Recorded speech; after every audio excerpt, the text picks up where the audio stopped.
فكة 400؟ ايه فكة 400 دي؟ لا مش معايا يا حبيبتي، معيش فكة. فكة 400 يا عمو. وانت فاكرة يعني لما تتدلع عليا هفكلك؟ لا مفيش فكة برضه. عمو انا عارفة ان انت معاك فكة، بس انت مش راضي تفكلي عشان انت محتاجها. طب لما انت عارفة كل ده يا حبيبتي وشاطرة كده بتنهدي معايا ليه؟ علشان انا برضو محتاجة فكة. وانا برضه محتاج الفكة ومش هفكلك. خلاص يا عمو انا هشتري حاجات. اشتري يا اختي اشتري. عمو انا اشتريت دول، خد واتبقى ال 400. ايه ده؟ شغال دماغك عليا يعني؟ انا اشتريت ارجعهم يعني؟ هات يا اختي. ماشي. 100 200 اهو 230 اهو. ماشي يا عمو شكرا، سلام. يا خرت ليه دي؟ يا رب ما تكون اتقفشت. يا علي ايه يا انا بنت كنت ثبت فين؟ الراجل، كنت عند الراجل. ما انا عارف اخرتي. ما انا ثبته بقى، عقبال ما ثبته أخد كان منك- راضي يديني فكه خد منك ال 400 جنيه كانت خد مني الحاجات. جدع يا بنت، بس انا قلت هتودينا في 60 داهيه زي المره اللي فاتت. عيب عليك يا علي، انت غبيه وبتخلف وما بتفهميش، انا عارف. عيب عليك. عيب عليا. طب بص بقى، روحي له دلوقتي تاني قولي له بقى انا عايز ارجع دول، ولو قال لك ليه قولي له اصل دول مقاطعه وانا ما كنتش اعرف ان هم مقاطعه واخويا قال لي ان هم مقاطعه ورجعهم له. لو اتكلم معاكي قولي له انا عايز ارجعهم ورجعيهم وهاتي منه الباقي، بس هاتي منه الباقي فكه. ماشي؟ ماشي يلا روحي. يلا. ربنا يستر. عم خلاص انا عايز ارجع دول. ما خدتيهم ليه لما انت عايزه ترجعيهم؟ ما كنتش عارف ان هم مقاطعه، فاخويا قال لي ان هم مقاطعه فانا مش عايزاهم. طب خدي بالك بعد كده، رجع الحاجات مكانها يلا. يا عم انا رجعتهم خلاص، هات الباقي.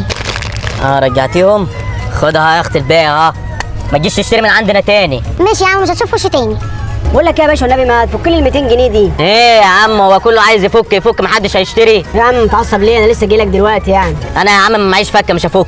يا عم بس ما تقولش مش معايا فك، انا عارف ان انت معاك فك. ايوه عرفت منين ان انا معايا فك؟ مكشوف عنك الحجاب. يا عم انا مش مكشوف عني الحجاب ولا حاجه، بس انا عارف ان انت معاك فكه جوه بس مش عايز تفك لي عشان خاطر لما يجي لك حد يشتري منك تفك له، لكن انا عشان قلت لك عايز فكه بتقول لي معيش فكه، صح؟ ايوه صح يا سيدي، لما انت عارف ده كله بتسال ليه؟ يا عم ما تزعلش نفسك، انا هشتري. كام الاستنج؟ ب 25 يا سيدي. ليه يا عم في كل حته ب 20 بس؟ احنا غير الناس، تقول ايه بقى؟ هقول اشتري، هات له واحد.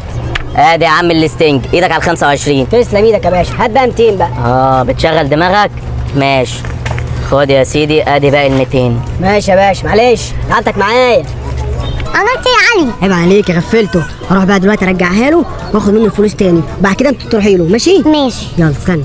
نبقى يا باشا كنت عايز بس ارجع الاستنج ده عشان ما كنتش اعرف ان هو مقاطعه. هو يا باشا اللي انت ما تعرفوش ان هو مقاطعه؟ ما الدنيا كلها عارفه ان ده مقاطعه. اه والله انا ما كنتش اعرف ان هو مقاطعه، انا عايز ارجعه معلش. هو يوم مش فايت النهارده، هات الاستنج. خد يا سيدي باقي الفلوس. ماشي يا باشا معلش تعبتك. على الله حد يجي يشتري مني تاني. مالك يا محمد معصب نفسك ليه؟ العيال كل شويه تيجي تشتري مني وبعد كده تفك وتقول لي ده مقاطعه وترجع وتاخد فكه. يا عم خلاص مش مشكله، يعني ما جيتش ورايا. اجي فين وانا لقيت حد يقف وما جيتش؟ طب خلاص هات فلوس. كل شويه فلوس. خدها، خد 400 جنيه مشي حالك بيهم. ايه ده يا محمد ده؟ ايه وانت جديد في الشغلانه ولا ايه؟ ايه جديد في الشغلانه؟ في ايه ده؟ ايه بص يا اخويا مش شايف؟ عايزه غيرهم يعني؟ عايزه غيرهم، ايه دي فلوس مزوره. مزهره ايه انت؟ كنت شوف فلوس العيال اللي بتشتري مني.